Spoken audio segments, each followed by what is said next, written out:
Hello everyone, welcome to roto talks. അങ്ങനെ നമ്മുടെ മറ്റൊരു പുതിയ വീഡിയോയിലേക്ക് എല്ലാവർക്കും സ്വാഗതം. അപ്പോൾ ആര് കിരീടം നേടുക എന്നുള്ളത് നിങ്ങളുടെ അഭിപ്രായങ്ങൾ കാര്യങ്ങളൊക്കെ കമൻറ്റ് ബോക്സിൽ അറിയിക്കുക. നിങ്ങൾ ഏത് ടീമിൻ്റെ ഒപ്പമാണ് നിൽക്കുന്നതെന്ന് കമൻറ്റ് ബോക്സിൽ അറിയിക്കുക. പേഴ്സണലി ഈ ഒരു ഫൈനൽ ഒരു ന്യൂട്രലായിട്ടിരുന്ന് കാണാൻ തന്നെയാണ് ഞാൻ ആഗ്രഹിക്കുന്നത്. കാരണം രണ്ട് ടീമുകളും അല്ലെങ്കിൽ രണ്ട് ക്യാപ്റ്റന്മാരും, ഇപ്പോൾ വിരാട് കോഹ്ലിനാണ് ഉദ്ദേശിക്കുന്നത്. വിരാട് കോഹ്ലി അല്ലെങ്കിൽ ശ്രേയസ് അയ്യർ എല്ലാ 100% അർഹിക്കുന്ന ഒരു കിരീടം തന്നെയാണത്. അല്ലെങ്കിൽ രണ്ട് ടീമുകൾ അവരുടെ ആരാധകർ നല്ല രീതിക്ക് അർഹിക്കുന്ന ഒരു കിരീടമാണത്.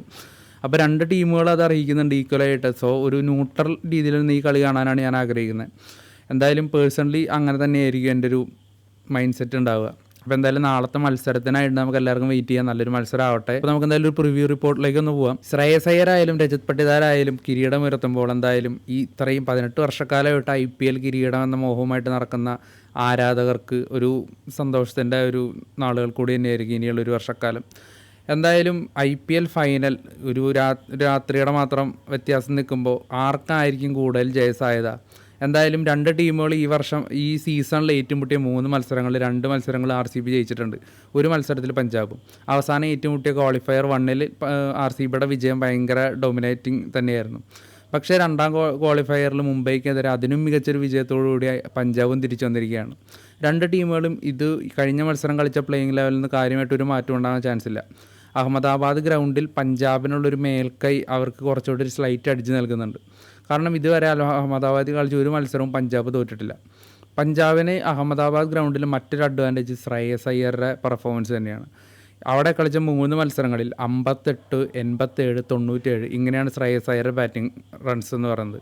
ബാറ്റിംഗ് ആവറേജ് എന്ന് പറയുന്നത് ഇൻഫിനിറ്റിയാണ്. ഒരു കളിയിൽ അദ്ദേഹം ഔട്ടായിട്ടില്ല. സ്ട്രൈക്ക് റേറ്റ് 200-ന് മുകളിലും.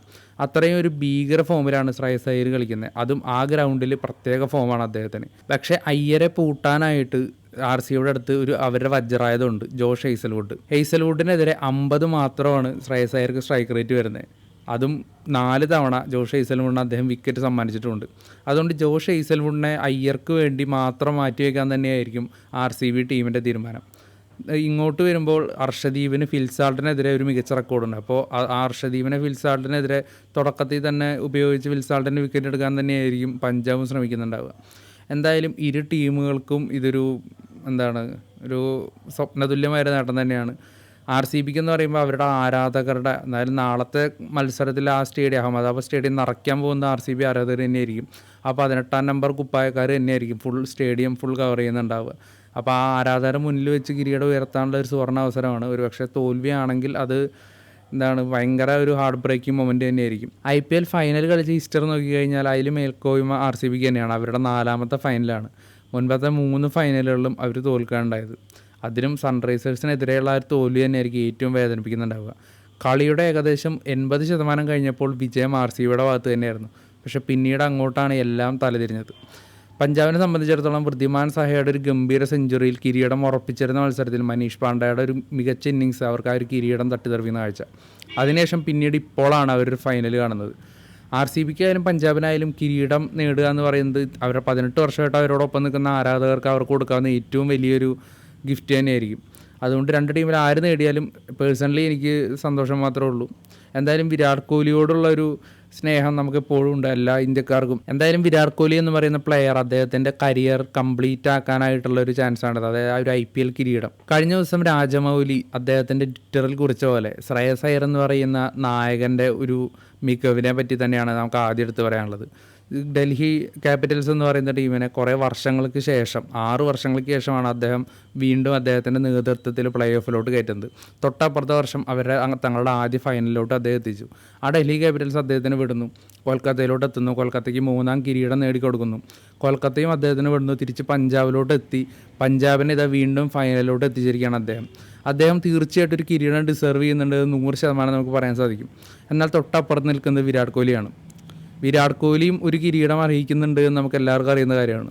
അതുകൊണ്ട് ആർക്ക് ഒപ്പം നിൽക്കണം എന്ന് കുറേ പേർക്കൊരു കൺഫ്യൂഷൻ വരുന്നൊരു ഫൈനൽ തന്നെയാണിത്. ഒരുപക്ഷെ മുമ്പേ ആയിരുന്നെങ്കിൽ നമുക്ക് തീർച്ചയായിട്ടും കുറേ പേർ ആഗ്രഹിച്ചാണ് RCB എടുക്കണമെന്നുള്ളത്. ഇത് പക്ഷേ ഇപ്പുറത്തെ സ്ഥാനത്ത് പഞ്ചാബാണ്. ശ്രേയസ് അയ്യർ നമുക്കറിയാം, കുറേ വർഷങ്ങളായിട്ട് അർഹിച്ച ഒരു അംഗീകാരം പോലും കിട്ടാത്ത ഒരു പ്ലെയറാണ് അദ്ദേഹം. എന്നിട്ട് പോലും അദ്ദേഹം ഒട്ടും തളരാതെ തൻ്റെ കഴിവിൽ മാത്രം വിശ്വസിച്ച് ഇന്നിപ്പോൾ പഞ്ചാബിനെ ഫൈനലിൽ വരെ എത്തിച്ചിരിക്കുകയാണ്. അപ്പോൾ എന്തായാലും ഒരു ത്രില്ലർ ഫൈനൽ പോരാട്ടത്തിന് തന്നെയായിരിക്കും നാളെ അഹമ്മദാബാദ് ക്രിക്കറ്റ് സ്റ്റേഡിയം വേദിയാകാൻ പോകുന്നത്. അഹമ്മദാബാദ് ക്രിക്കറ്റ് സ്റ്റേഡിയം നിലവിൽ വന്നത് തൊട്ടുള്ള കാര്യങ്ങൾ നോക്കുകയാണെങ്കിൽ ബാറ്റിംഗ് ഫസ്റ്റ് ആയാലും ചേസിങ് ആയാലും ഈക്വലിയാണ് വിജയം കൊടുക്കുന്നത്. ബാറ്റിംഗ് ഫസ്റ്റ് 21 തവണ വിജയിച്ചപ്പോൾ ചേസിങ് 23 തവണയാണ് വിജയിച്ചേക്കുന്നത്. പക്ഷേ റീസെൻ്റ്ലി അവിടുത്തെ ഒരു കണ്ടീഷൻ എന്ന് പറഞ്ഞാൽ ബാറ്റേഴ്സിന് ഭയങ്കരമായിട്ട് ഫേവേഴ്സ് ഉള്ളതാണ്. കഴിഞ്ഞ മത്സരത്തിൽ തന്നെ ചേസ് ചെയ്ത് ജയിക്കാവുന്ന ഒരു ടോട്ടൽ അല്ലാഞ്ഞിട്ട് പോലും വളരെ ഈസി ആയിട്ട് പഞ്ചാബ് ആ സ്കോറിലോട്ട് എത്താനുണ്ടായത്. അതായത് ബാറ്റേഴ്സിനാണ് അവിടെ മുൻതൂക്കം വരുന്നത്. ഫസ്റ്റ് ബാറ്റ് ചെയ്യുന്ന ടീമിനേക്കാളും ചേസ് ചെയ്യുന്ന ടീമിനാണ് കറൻ്റ് അവിടെ അഡ്വാൻറ്റേജ് കൂടുന്നത്. സോ ടോസ് കിട്ടുന്ന ടീം എന്തായാലും ഒരു ബോളിംഗ് തിരഞ്ഞെടുക്കാൻ തന്നെയായിരിക്കും ചാൻസ് കൂടുതൽ. അതിനോടൊപ്പം തന്നെ കഴിഞ്ഞ കുറച്ച് മത്സരങ്ങളായിട്ട് സ്പിന്നേഴ്സിന് അല്പം അഡ്വാൻറ്റേജ് അവിടെ കിട്ടുന്നുണ്ട്. അതുകൊണ്ട് തന്നെ സുയാൻ ശർമ്മയും കൃണാൽ പാണ്ഡ്യയും നല്ല രീതിക്ക് ഷൈൻ ചെയ്യാനുള്ള ചാൻസ് ഉണ്ട്. കാരണം റീസെൻ്റ്ലി അവരുടെ ഫോം അത്യാവശ്യം അടിപൊളിയാണ്. നേരെ മറിച്ച് ചഹൽ കഴിഞ്ഞ മത്സരത്തിൽ ഇപ്പോൾ സൂര്യകുമാർ യാദവിന് വിക്കറ്റ് എടുത്തെങ്കിൽ പോലും അത്യാവശ്യം നല്ല രീതിക്ക് തല്ല് മേടിക്കുന്നുണ്ടായിരുന്നു. അപ്പോൾ എന്തായാലും നാളത്തെ മത്സരത്തിൽ ഇവരുടെ ഒരു ഫോം എന്തായാലും നിർണായകമായേക്കും. അപ്പോൾ നാളെ ഇവരുടെ ഫോം എങ്ങനെയായിരിക്കും ആശ്രയിച്ചിരിക്കും മിഡിൽ ഓവറിലെ റണ്ണും കാര്യങ്ങളൊക്കെ. എന്തായാലും ക്വാളിഫയർ 2-ലേതുപോലെ മഴയും കാര്യങ്ങളൊന്നും ഇല്ലാതെ നല്ലൊരു മത്സരം കാണാൻ സാധിക്കട്ടെ എന്ന് തന്നെയാണ് ആദ്യം ആഗ്രഹിക്കുന്നത്.